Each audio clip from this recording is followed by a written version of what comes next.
Breaking the chains of oppression came after independence, where us as artists, we were not recognized during the Smith regime. We were very marginalized, and most of our works were just being taken by the so-called art collectors or promoters, and we don't even know where they would end up, which country. And exhibitions were done outside the country without us even being there. For argument's sake, you know the Verdite stone, which comes from concession just in Mazoe. Yeah.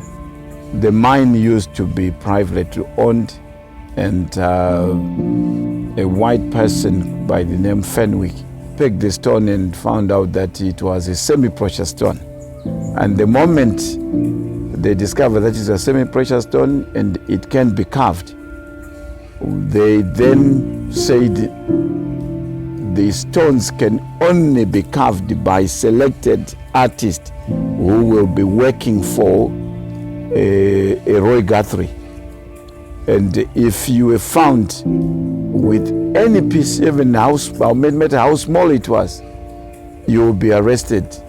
But the breakthrough to a lot of artists was after independence, when we made a complaint to the government that, you know, we are being denied. And that's when Verdite started to be allowed.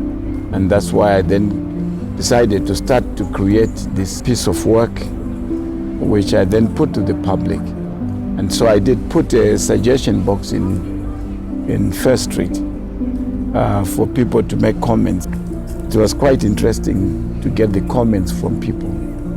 There was a few whites who passed through there who rubbished it, that, you know, there was never oppression. What is this about oppression, you know? Because at that time, First Street was still mainly for the white community, and few blacks, those who were doing sweeping and whatever, you would actually see them there.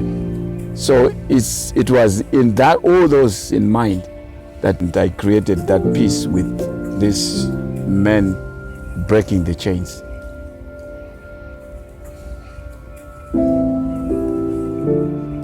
So it's a very sad story that even today, that a lot of our works are being taken, especially now, during this COVID-19 lockdown and so forth. You know, there's no tourism, there's nothing. Artists are being exploited left, right, and center.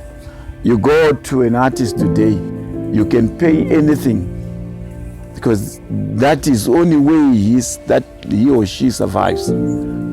And a piece of work which is worth probably 5, 6, 7, 8,000, 10,000, you can get it now for $200.